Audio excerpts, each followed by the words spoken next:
विविधताएं बताई थी। विविधताएं बताई थी कि किस प्रकार भौगोलिक विविधता, सामाजिक विविधता, सांस्कृतिक विविधता, क्षेत्रीय विविधता, जातीय प्रजातीय विविधता। ये क्वेश्चन बहुत इजी है, आप इस यूनिट को सबसे सरल यूनिट मानिएगा। इसी में आती है भारतीय संस्कृति में विविधता में एकता की यूनिटी किस चीज में है। अभी तक तो हमने देखी थी डाइवर्सिटी किस चीज में है, विविधताएं किस चीज में है। अब अगर हम यूनिटी की बात करें तो सबसे पहले यूनिटी, जिसको हिंदी में बोला जाता है एकता, क्या है ये एकता? What is unity? बताओ बताओ, एकता क्या है? एक जोर से बोलो, घबराओ मत। यूनिटी कहते हैं एक साथ मिलजुल कर रहना, किसी कार्य को करना, हम उसे यूनिटी बोलते हैं। फॉर एग्जाम्पल, तुमने अक्सर गांव में देखा होगा शहरों की अपेक्षा गांव में यूनिटी ज्यादा होती है। उसका रीजन है आसपास के जो लोग होते हैं सब एक दूसरे को भली भांति जानते हैं।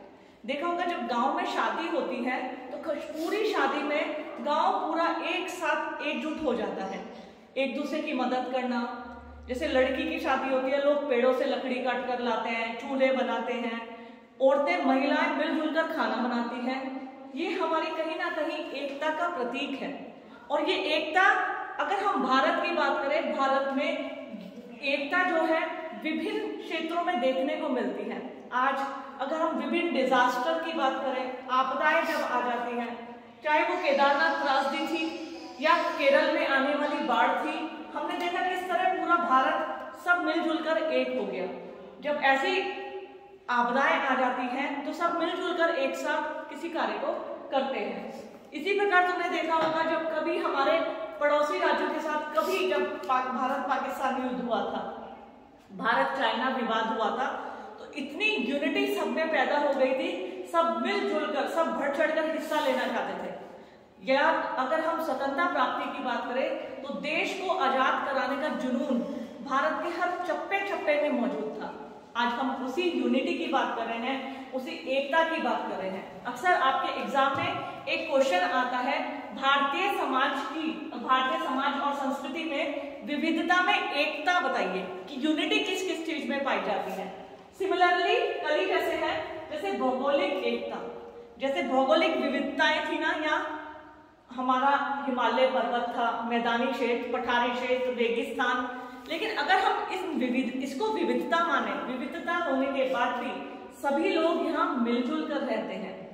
क्षेत्र अलग है, उसमें भौगोलिक विषमताएं हैं, कहीं सर्दी ज्यादा होती है तो कहीं गर्मी ज्यादा होती है, कहीं पानी का अभाव है डेजर्ट में तो कहीं कहीं गंगा यमुना जैसी सदा नीरा नदियां हैं जिसमें हमेशा जो वर्ष भर जल से भरी रहती है।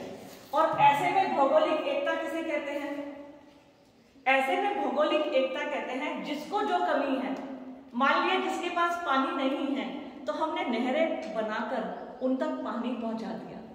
जिनके पास संसाधनों का अभाव है, जैसे कुछ फसलें जो है हमारे क्षेत्रों में नहीं होती, हम जो मसाले होते हैं, जो इलायची, लौंग या जितने भी मसाले होते हैं साउथ से हमारे पास आते हैं, तो हमारे पास ज्योग्राफिकल यूनिटी है।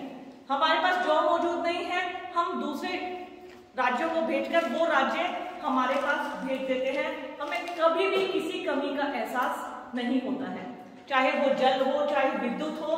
तुमने देखा होगा विद्युत उत्पादन में कुछ ही राज्य जो होते हैं, कुछ ही राज्य जो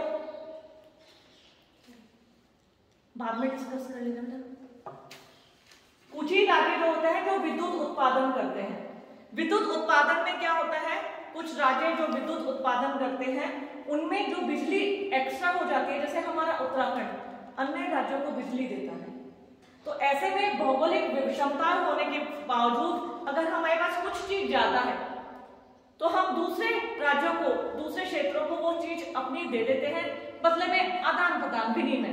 तो इससे हमारी यूनिटी बनी हुई है, भारत में एकता, भारत की भौगोलिक एकता बनी हुई है। इसी प्रकार प्रजातीय एकता, मैंने कल तुम्हें बताया था प्रजाति कितने प्रकार की होती है? 3 प्रकार की। कौन कौन सी? प्रोटोस्टेलियन, मंगोलियन और निग्रोइड, 3 प्रजाति होती है। अगर हम देखें इन तीनों प्रजातियों के गुण भी अलग अलग होते हैं, लेकिन भारत में सभी प्रजातियां मौजूद हैं, उनका मिश्रण मौजूद है और उसमें उन सभी प्रजातियों में जो क्या है मिश्रण यूनिटी है। आज यहाँ सभी हमारे संवैधानिक जो प्रावधान किए गए हैं भारतीय समाज में, उस सभी संवैधानिक प्रावधानों में सबके लिए प्रावधान किया गया है कि सबको फलने फूलने का अवसर है, सबको रोजगार का अवसर है, सबको शिक्षा का अधिकार है, सबको अपनी संस्कृति में कोई भी व्यवसाय करने का अधिकार है, कोई भी नौकरी करने का अधिकार है। इस प्रकार हमारे भारतीय समाज में, और यही नहीं, अगर हम किताब को उठा के देखें, द्रविड़ियन, आर्यन, यहाँ की मूल संस्कृति की जड़ें जिस प्रजाति में मौजूद है, यहाँ विभिन्न प्रजातियों के मध्य विभिन्न एकता पाई जाती है।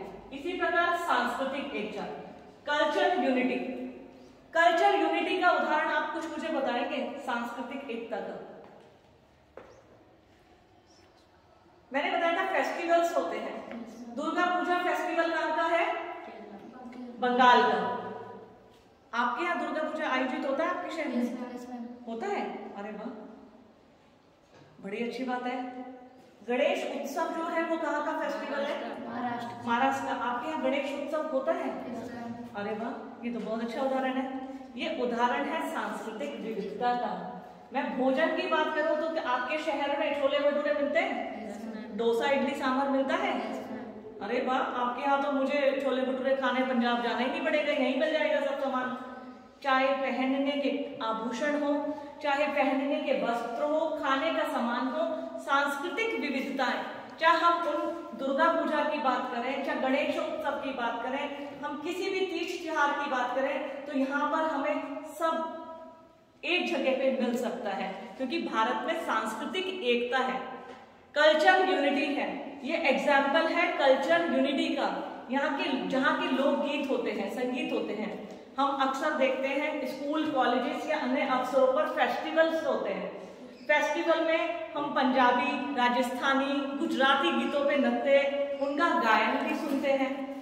इवन तुम्हारा अब 2 दिन बाद कल्चर प्रोग्राम है, तो जरूर तुम लोग आना और देखना बच्चों ने कितने अच्छे से तैयारी की है।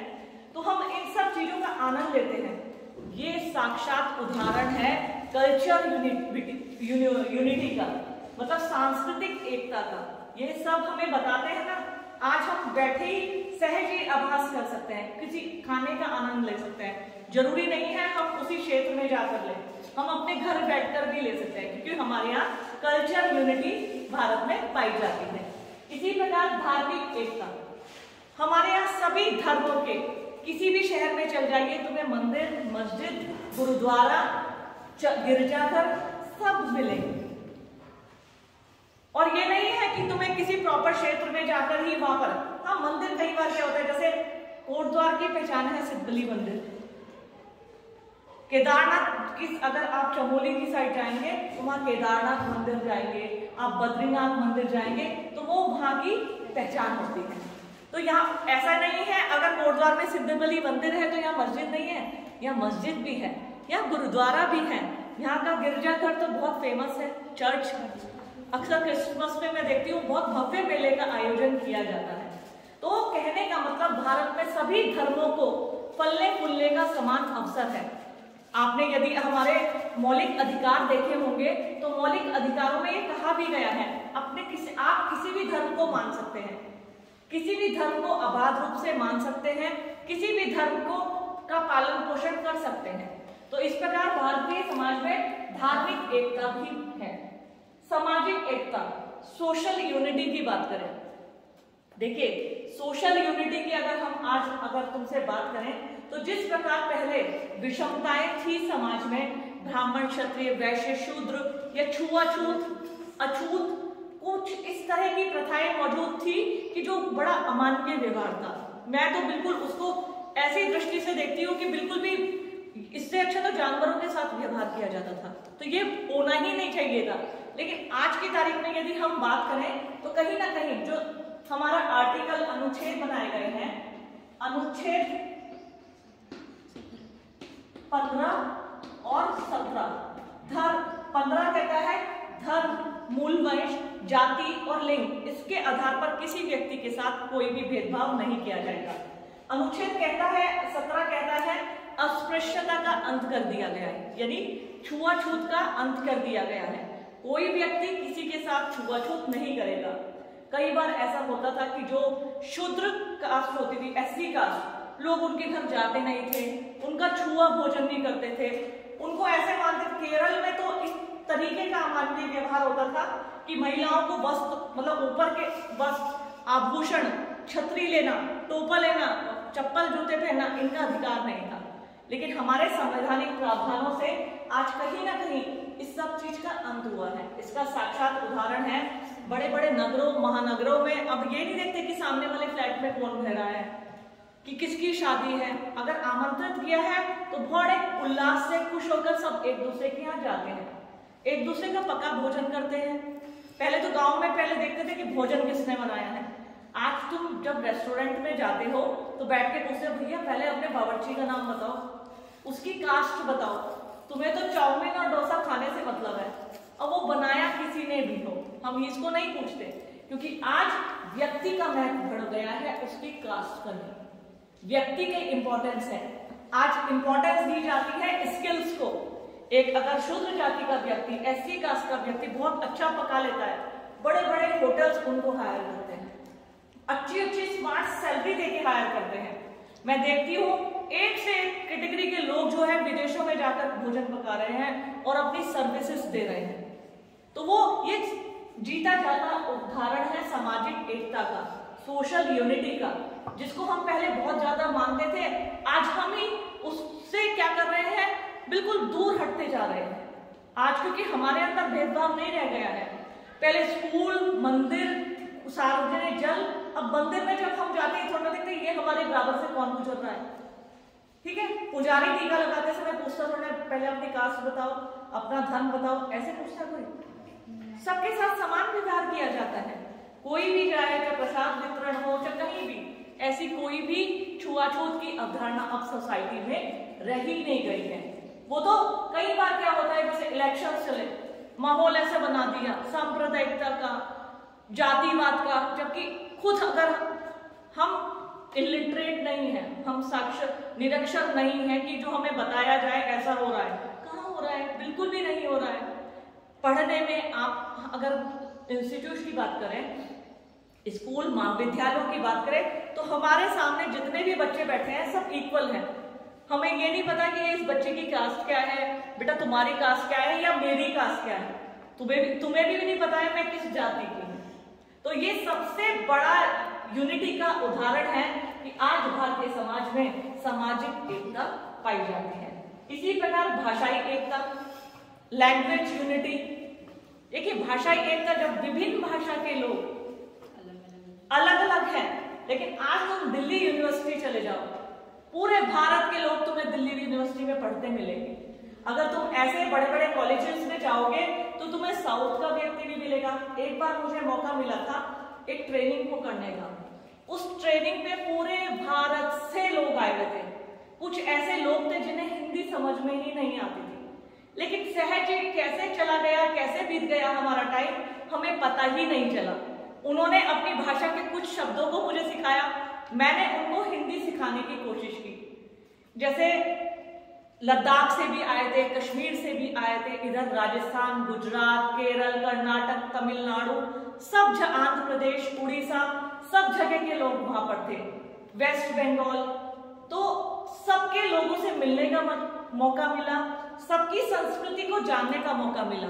और सबसे अच्छी बात कि वहां पर इतना अच्छा माहौल था कि हम जैसे दूसरों के कपड़े देखते थे।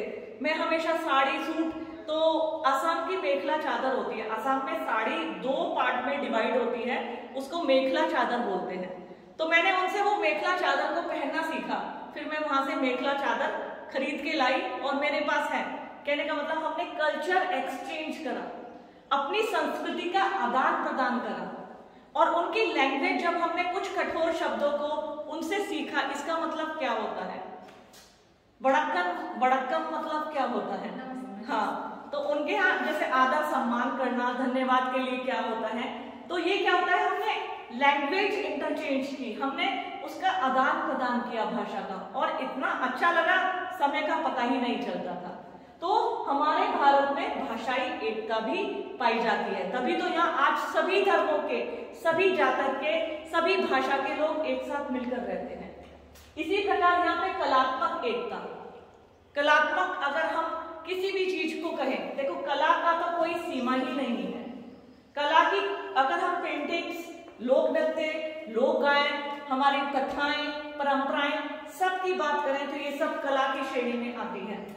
आज हम गुजराती लोक कला, राजस्थानी लोक कला, गढ़वाली लोक कला, कुमाऊनी लोक कला, यदि हम हरियाणवी लोक कला की बात करें, आज हम सब चीज से आत्मसात हैं। उसका अभी मैंने तुम्हें एग्जाम्पल दिया है।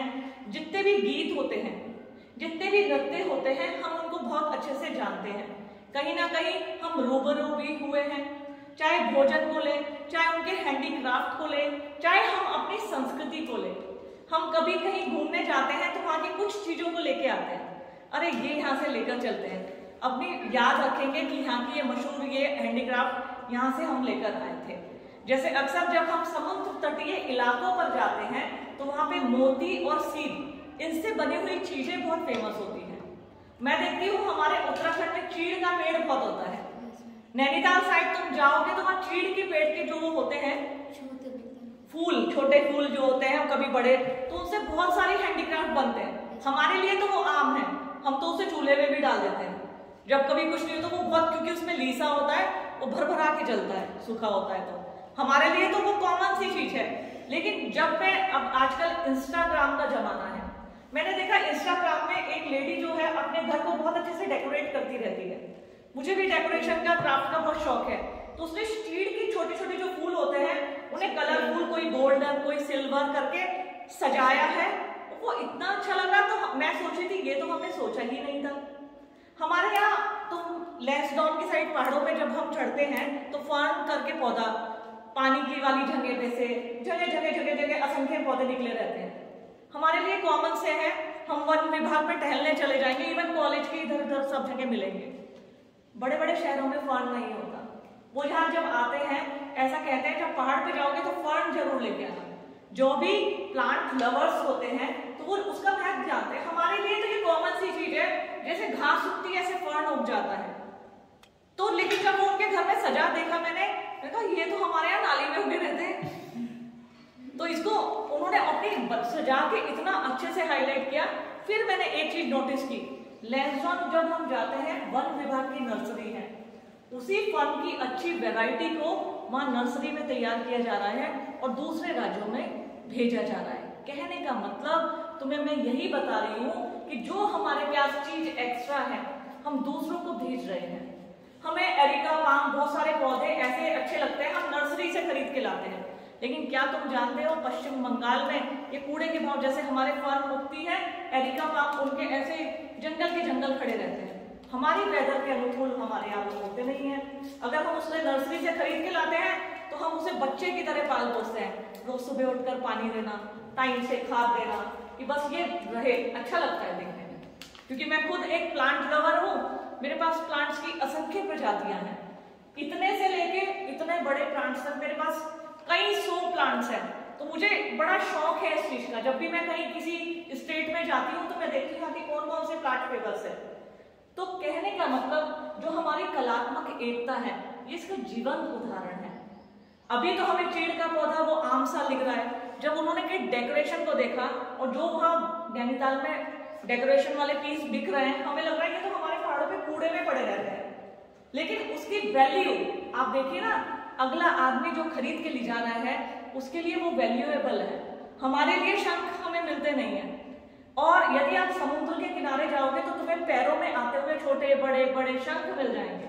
हमें लगेगा क्या खजाना मिल गया, शंख मिल गया सब। जबकि वहां के स्थानीय लोगों के लिए तो वो तो कूड़ा है, आम चीज है, वो उठाते भी नहीं है। तो ये सब एक्सचेंज होती है, ये सब यूनिटी के उदाहरण है हमारे सामने, ये एकता पाई जाती है। ठीक है, क्वेश्चन लिखिए, भारतीय संस्कृति में विविधता में एकता की व्याख्या कीजिए। भारतीय संस्कृति की विविधता में एकता की व्याख्या कीजिए।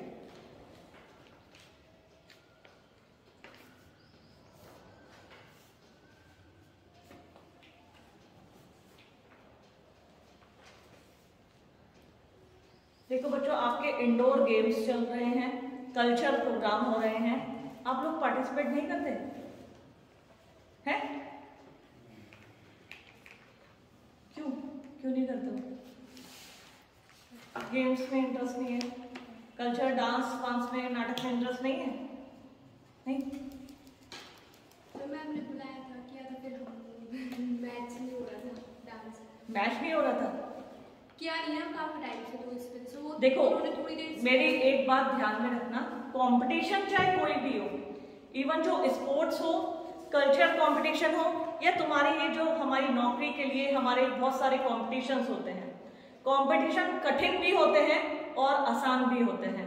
हम उसे अपने आप कठिन भी बनाते हैं, आसान भी बनाते हैं, क्योंकि हम कठिन मानकर, जो हार मानकर बैठ जाते हैं, तो कंपटीशन कठिन हो गया, लेकिन हमारे पीछे वाले के लिए जो चल रहा है उस राह पर, उसके लिए कंपटीशन आसान हो गया, जिसने हार नहीं मानी। तो कंपटीशन चाहे कोई भी हो, सबसे बड़ा रूल है कंपटीशन में कभी भी हार मत मानना। हार मान ली तो तुम हमेशा बैठ जाओगे और पीछे वाले का रास्ता आसान कर दोगे। तो इसलिए कंपटीशन कोई भी टफ नहीं होता, हम कंपटीशन को टफ या इजी बनाते हैं। जब हम उसे कर नहीं पाते, हार मान लेते हैं, तो वो हमारे लिए टफ बन जाता है। और जब हम कभी हार नहीं मानते हैं और चलते रहते हैं, कंपटीशन हमारे लिए इजी हो जाता है और सफलता निश्चित रूप से मिलती है, ये मेरा भरोसा है। ठीक है, तो कंपटीशन कोई भी हो, पार्टिसिपेट जरूर करिए, चाहे स्पोर्ट्स हो,